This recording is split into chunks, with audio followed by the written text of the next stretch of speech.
여러분 안녕하십니까? 4월의 첫날 CJB 아침 뉴스입니다. 충북지사 출마설이 나오던 김영환 전 과학기술부 장관이 결국 경기도에서 충북으로 방향을 틀었습니다. 기존의 지역에서 출마를 준비해오던 후보들은 충북은 뜨내기 정치인들의 집합소가 아니라며 그제에 이어 어제도 반발을 이어갔습니다. 조용관 기자입니다. 김대중 정부 시절 과학기술부 장관과 경기 안산에서 4선 의원을 지낸 김영환 전 장관이 충북지사 선거 출마를 선언했습니다. 윤석열 당선인 특별 고문을 맡고 있는 김 전 장관은 12년 동안 민주당 소속 지사가 이끌어온 충북 도정을 탈환해 윤 당선인의 성공을 뒷받침하겠다고 강조했습니다. 고향인 괴산으로 주소지를 옮긴 김 전 장관은 마지막 정치 여정을 고향에서 봉사하는 것으로 마무리하고 싶다고 밝혔습니다. 지난 대선에서 약 5% 이상 승리한 그 지역에서의 승리를 이어가는 문제가 대단히 중요하다는 생각을 갖고 저에게는 이 임무를 수행할 그런 의무가 또 그런 책임이 있다. 이해운 예비후보에 이어 김 전 장관까지 수도권에서 충북으로 내려오자 지역에서 출마를 준비해온 정치인들의 반발은 더욱 거세졌습니다. 박경국 예비후보는 충북이 정치적 식민지로 전락했다고 주장했고 오재세 예비후보는 충북은 오갈 데 없는 뜨내기 정치인들의 집합소가 아니라고 비판했습니다. 또 김 전 장관에게 출마를 요청한 3명의 국회의원을 향해서는 밀실 야합 정치에 대해 도민과 당원들에게 사과하라고 요구했습니다. 뜬금없는 분들이 오니까 박경국 후보나 저나 좀 황당하다. 준비가 잘 된 후보가 있는데 왜 그런 일이 발생하고 있는지 이해가 안 됩니다. 12년 만에 도정 교체에 나선 국민의힘 지사 후보 경쟁은 지역 밀착을 앞세운 토박이 정치인들과 중앙과의 소통을 내세운 수도권 정치인들 간의 대결 구도로 압축되고 있습니다. CJB 조윤광입니다. 자치단체장을 비롯한 공직자들의 재산이 공개됐습니다. 충북도 대체로 재산이 늘어났는데 부동산 가격과 예금액 상승이 주된 이유입니다. 장원석 기자입니다. 이시종 지사의 올해 재산 신고액은 17억 7천여만 원으로 지난해보다 18.9% 늘었습니다. 서울에 소유한 아파트가 2억 4천여만 원이 증가한 17억 3천여만 원이었고 급여와 임대 수입 등으로 예금이 5억 원 이상 늘어 7억 1천만 원을 넘겼습니다. 반면 채무도 4천만 원가량 증가한 8억 3천만 원을 기록했습니다. 김병우 교육감도 4천만 원이 늘어난 16억 1천만 원을 신고했습니다. 두 곳에 보유한 토지 가격이 소폭 상승했고 가족을 포함한 예금도 8천여만 원이 오른 8억 2천만 원이었습니다. 도내 시장 군수 11명의 평균 재산도 1억 4천여만 원이 증가한 평균 13억 원을 웃돌았습니다. 김재종 옥천 군수가 33억 9천여만 원으로 가장 많았고 정상혁 보은 군수가 4억 1천만 원으로 가장 적었습니다. 대부분 주택이나 토지 가격 상승이 이유입니다. 충북도 의원 32명의 평균 재산은 9억 1천만 원으로 5천만 원가량 증가했습니다. 최고액은 박상돈 의원으로 토지와 건물 가격 상승으로 3억 7천여만 원이 증가한 45억 1천만 원을 기록했으며 1억 원 미만은 김영주 원가피 의원으로 각각 6천만 원과 2천만 원을 신고했습니다. 공직자 윤리법에 따라 도내 시군 의원 등 충북 관할 공직자 134명의 평균 재산은 9억 4천만 원이며 79.9%인 107명의 재산이 증가했습니다.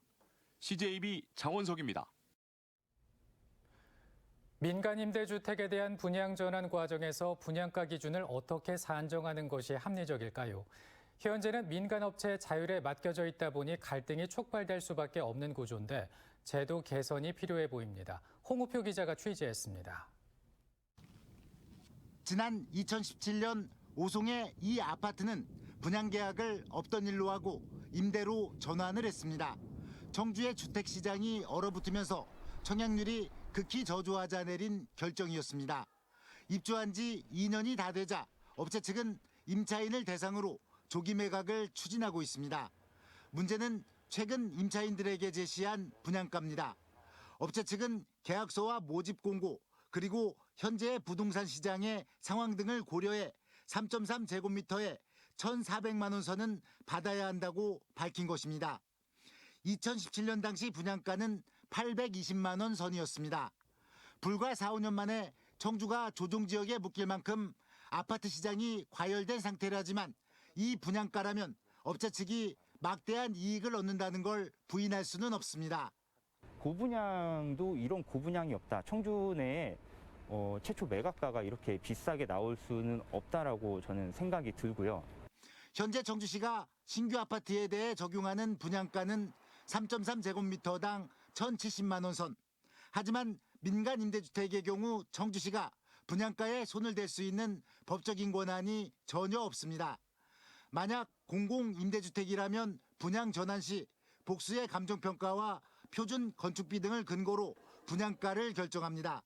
그런데 민간임대는 완전 자율에 맡겨져 있어 이윤 추구를 극대화하려는 기업과 비용 지출을 최소화하려는 임차인의 이해가 첨예하게 엇갈릴 수밖에 없습니다. 청주시 의회가 임대주택 전환과 분양가 산정 방안에 대한 개선을 촉구하는 건의문을 만장일치로 채택한 이유입니다.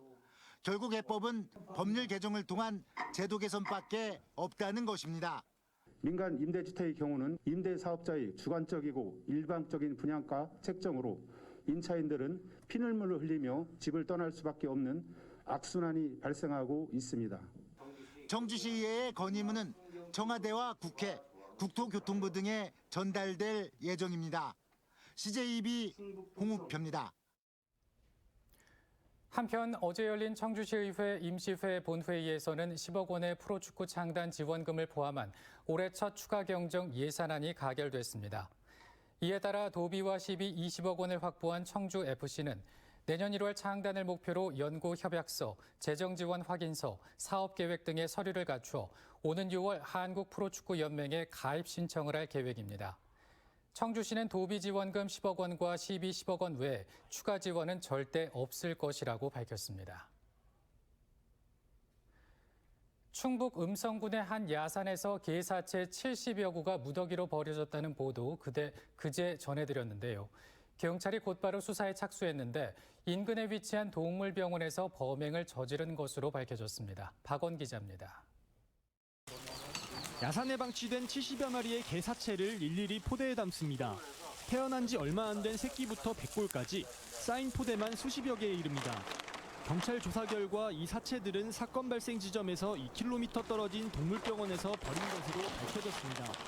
사체 한 구에서 발견된 동물 등록 내장 칩을 추적했더니 병원에 내원했던 사실이 확인된 겁니다.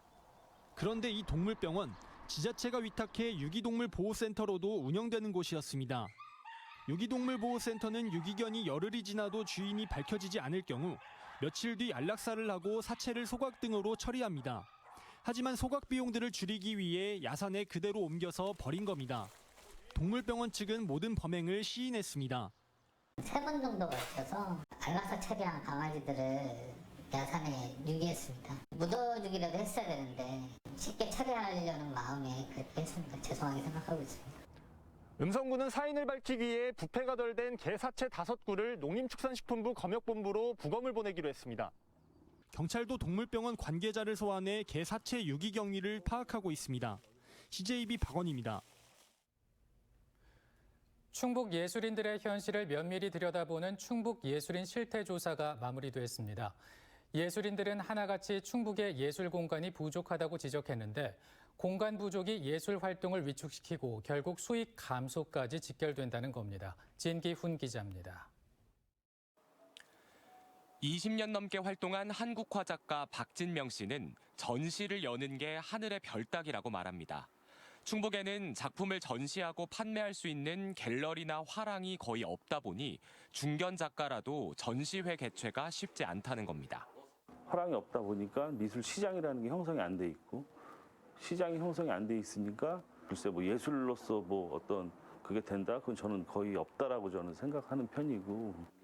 이 같은 인식은 충북 예술인 실태조사 결과에서도 여실히 드러나는데 창작 공간부터 발표 공간 등 예술 활동에 필요한 모든 공간이 부족하다는 의견이 압도적이었습니다.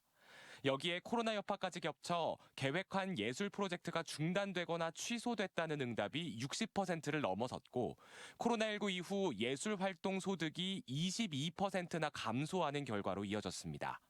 예술 공간 부족이 전시나 공연 등을 위축시키고 코로나 여파까지 겹쳐 수입이 급감하는 결과로까지 이어지는 겁니다. 그 전에도 거의 900만 원 정도밖에 안 되는 이미 그 충북의 예술 시장이라던가 지원 사업이라던가 활동 무대 좀 수익화할 수 있는 구조들이 많이 부족하지 않았나. 여기에 한 해 30억 원가량 지원되는 문화예술 창작 지원 사업은 존재를 모르고 있었다는 답변이 40%를 넘기는 등 예술인 지원 정책의 방향에 대한 시사점도 남겼습니다. 다양한 반응과 현상을 통해서 충북 지역 안에서 정보를 기반으로 한 어떤 정책 세팅이라든가 향후 후속 연구들이 또 지속적으로 이어져야 된다. 처음으로 실시된 실태조사가 예술 정책을 개선하는 기초자료로 쓰이길 문화예술인들은 기대하고 있습니다. CJB 진기훈입니다. 단양구는 코로나19 위기 극복을 위해 군민 1인당 20만 원의 긴급재난지원금을 지급한다고 밝혔습니다. 단양구는 57억 원의 예산을 들여 군민 2만 8천여 명에게 지역화폐인 단양사랑 상품권으로 재난지원금을 지급할 예정입니다.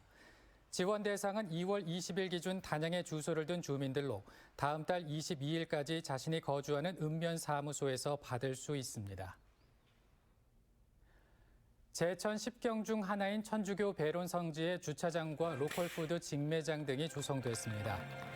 제천시는 천주교 원주 교구로부터 배론 성지 내 부지를 기부받아 시비 17억 5천만 원을 투입해 122면 규모의 주차장을 완공했습니다. 또한 순례객과 관광객을 위한 관광 안내소와 화장실, 제천 로컬푸드 직매장을 조성해 본격 운영에 들어갔습니다. 활기찬 4월의 첫날 되시기 바랍니다. CJB 아침 뉴스를 마칩니다. 고맙습니다.